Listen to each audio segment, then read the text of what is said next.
Olá, meu nome é Carlos e eu sou fisioterapeuta.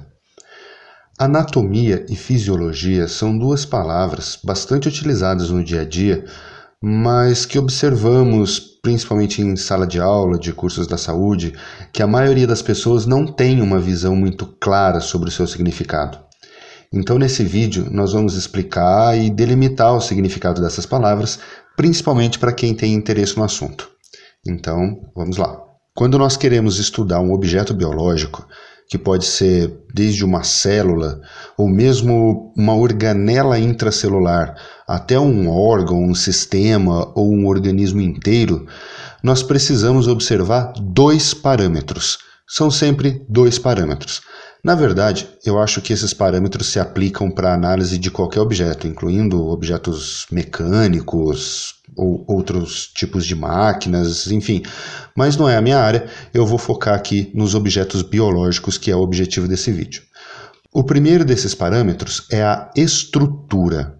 Quando nós vamos estudar e tentar entender alguma coisa, nós temos que conhecer a estrutura desse objeto. Mas o que é estrutura? Estrutura tem a ver com características como tamanho, tá? Qual o tamanho daquele objeto, o formato dele, a sua localização, se é uma célula ou um órgão, aonde ele está localizado dentro de uma estrutura maior, por exemplo, um sistema ou o organismo todo, o posicionamento, que é como ele está ajustado dentro daquela localização, as partes constituintes daquele objeto, toda a estrutura física. Então, por exemplo, o coração. Aqui nós temos um coração. Qual é o tamanho do coração? Faz parte da estrutura. Sabe o tamanho dele, o peso, qual o seu formato, por exemplo. Aqui, com exceção desses vasos sanguíneos, dos grandes vasos sanguíneos aqui, a gente observa que o coração ele tem um formato mais ou menos triangular, como se fosse uma pirâmide de ponta cabeça. Ele tem uma parte mais pontuda aqui embaixo, que é o ápice, e do outro lado ele é mais largo. Essa região é chamada de base do coração. Portanto, o coração tem uma base larga e tem um ápice mais fino, mas também ele tem bordas arredondadas, etc. Qual é a localização dele? Ele fica localizado numa região do tórax chamada mediastino. É lá o lugar do corpo onde ele está localizado. Qual que é o posicionamento dele? Bom, o posicionamento do coração, se a gente tomar como base o ápice, a gente vai dizer que o ápice é voltado para baixo, um pouco para o lado esquerdo e um pouco para frente. Ou seja, o posicionamento do coração dentro do mediastino, que é a localização dele, é essa, com o ápice para baixo, para a esquerda e um pouco para frente. Tá? Essa é a diferença entre localização e o posicionamento. Quais são as partes do coração? Aqui externamente a gente observa algumas coisas. Eu posso incluir aqui esses vasos sanguíneos. Aqui eu tenho o tronco pulmonar, aqui as artérias pulmonares, aqui a artéria aorta, aqui vem a cava superior, aqui a gente tem uma estrutura chamada aurícula nessa região, etc.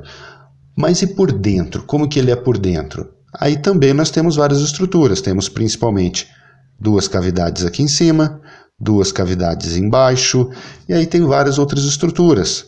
Tem aqui trabéculas cárneas, tem músculo papilar, tem aqui um septo, que é o que divide as duas câmeras inferiores, o septo interventricular, aqui o septo interatrial, enfim, essas estruturazinhas aqui compridinhas são cordas tendíneas, temos válvulas, essa daqui e essa daqui são as válvulas atrioventriculares, aqui ainda aparece um pedacinho da válvula aórtica, etc. Esses são os constituintes internos do coração, são as partes dele. E além disso, para cada uma dessas partes, a gente pode estudar também esses outros parâmetros aqui, para cada uma das partes. Então, por exemplo, aqui eu tenho uma cavidade que é o átrio direito. Então, qual o tamanho do átrio direito? Qual o formato do átrio direito? Qual a localização do átrio direito dentro do coração? Qual o posicionamento Nesse caso, isso aqui talvez não caiba muito, mas enfim, em todo caso a gente pode ver que ele tem um formato específico, mas esse formato varia dependendo da fase de atividade do coração, então não dá para estudar tanto posicionamento, né? Mas também podemos estudar, por exemplo, quais as partes do átrio direito, e assim funciona para cada uma das partes de uma estrutura que a gente estiver estudando, que é o coração. Com relação ao tamanho das partes, a gente pode observar as relações entre elas. Por exemplo, aqui a gente observa que a parede do ventrículo esquerdo ela é mais grossa do que a parede do ventrículo direito. E isso tem um motivo e uma consequência funcional bem importante. Enfim, é a esse tipo de coisa que se refere o conceito de estrutura. Então, para conhecer alguma coisa, a gente tem que conhecer a estrutura. Com o estudo da estrutura e a observação do objeto, a gente também entende qual é a função desse objeto. Ou seja, a função é algo que responde essa pergunta: o que ele faz? Tá? Função, o que faz? A estrutura ela é adaptada para uma determinada função. Tá? Ou seja, o coração tem esse tamanho, esse formato, esses constituintes e tudo mais, porque ele realiza uma função específica. Se a função fosse diferente, a estrutura dele seria diferente. Elas estão interrelacionadas. Por isso, o estudo da estrutura sempre vem acompanhado da informação da função. Ok? Esse é o primeiro parâmetro. O segundo parâmetro para se estudar um objeto biológico ou talvez qualquer outro objeto, além da estrutura e da função, nós temos o funcionamento. Funcionamento é diferente de função. Por isso eu coloquei essa pergunta aqui, vai ficar mais claro agora. Função é o que o objeto faz. Funcionamento é como esse objeto faz aquilo que ele se propõe. Ok? O que o coração faz? Ele bombeia sangue. Como ele faz? Aí é outra pergunta. Aqui vai entrar outro tipo de estudo, outro tipo de informação. Nós temos aqui os músculos, as paredes musculares, aí nós vamos estudar como é que esse músculo realiza a contração, vamos ter que estudar os processos celulares que levam a essa contração. Nós vamos avaliar quem se contrai primeiro, para entender qual o movimento de sangue aqui dentro, qual região do coração se contrai primeiro, os átrios ou os ventrículos, dentro de uma referência. No ventrículo, qual região que se contrai primeiro, quando essas válvulas aqui se fecham e se abrem, qual o volume de sangue que entra aqui nos átrios, que entra nos ventrículos, como é essa passagem de sangue de uma câmara para outra. Por exemplo, nós temos 3 momentos de enchimento ventricular aqui. Quais são esses 3? Qual o volume de cada um dos 3? Quanto tempo dura o ciclo de contração?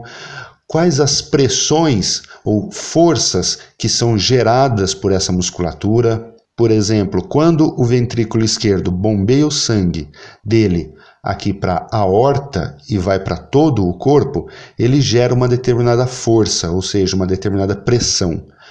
Parte dessa pressão é absorvida pela aorta, quando o coração está se contraindo.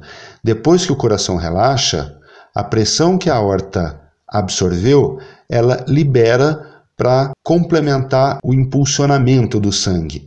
Essas duas pressões nós chamamos de pressão sistólica, que é quando o coração está se contraindo, e a pressão diastólica, que é quando o coração relaxou, e a pressão resultante vem da aorta. É isso que nós mensuramos quando você vai lá no médico medir a pressão, e que é um parâmetro fundamental para avaliar o funcionamento cardíaco.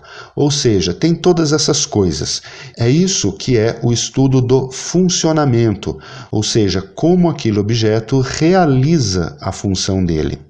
Então nós temos aqui os 2 parâmetros, que é estrutura e funcionamento. Eu diria que a função é o meio termo ou um elo de ligação mais profunda entre a estrutura e o funcionamento, porque a função ela tanto é estudada no estudo da estrutura quanto do funcionamento.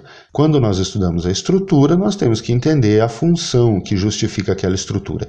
E para estudar o funcionamento, ou seja, responder como o objeto realiza a função dele, claro, nós temos que saber qual é a função. E aí é que entram aquelas duas palavras que são o objetivo desse videozinho. O estudo da estrutura de um objeto biológico é a anatomia. E o estudo do funcionamento desse objeto biológico é a fisiologia. Portanto, anatomia e fisiologia são as disciplinas básicas que nós temos para estudar um objeto biológico, qualquer que seja ele. Anatomia, estrutura e chega na função. Fisiologia, parte da função, para estudar o funcionamento. Sendo assim, todas as outras disciplinas biológicas são, na verdade, resultado do estudo da anatomia e da fisiologia. Por exemplo, a citologia, que é o estudo das células, a histologia, que é o estudo dos tecidos, também algumas vezes chamados de microanatomia, eles são, na verdade, a mistura da anatomia e da fisiologia das células, no caso da citologia, ou dos tecidos, no caso da histologia. E assim por diante. A imunologia, por exemplo, é o estudo da fisiologia do sistema imunológico. A nefrologia é o estudo da anatomia e da fisiologia do sistema excretor, renal. E a patologia? A patologia nós poderíamos definir como o estudo das alterações que ocorrem na anatomia e na fisiologia. Daí, a terapêutica é o estudo de como restaurar a anatomia e ou a fisiologia de uma maneira que aquela função seja realizada com eficiência, seja do coração, do pulmão, dos rins ou de um sistema todo, etc. Aí, nesse caso, a cardiologia, por exemplo, como uma especialidade, ela é a junção da anatomia, da fisiologia, fisiopatologia ou anatomopatologia e terapêutica do sistema cardiovascular. Ou seja, no fim, nós quase podemos dizer que só existe anatomia e fisiologia. E todas as outras disciplinas nada mais são do que abordagens diferentes destas duas disciplinas. Tudo parte delas. E por isso nunca é sem utilidade ter uma compreensão um pouco melhor a respeito do significado delas. Bom, o objetivo desse videozinho era esse. Espero que tenha sido claro e obrigado pela atenção.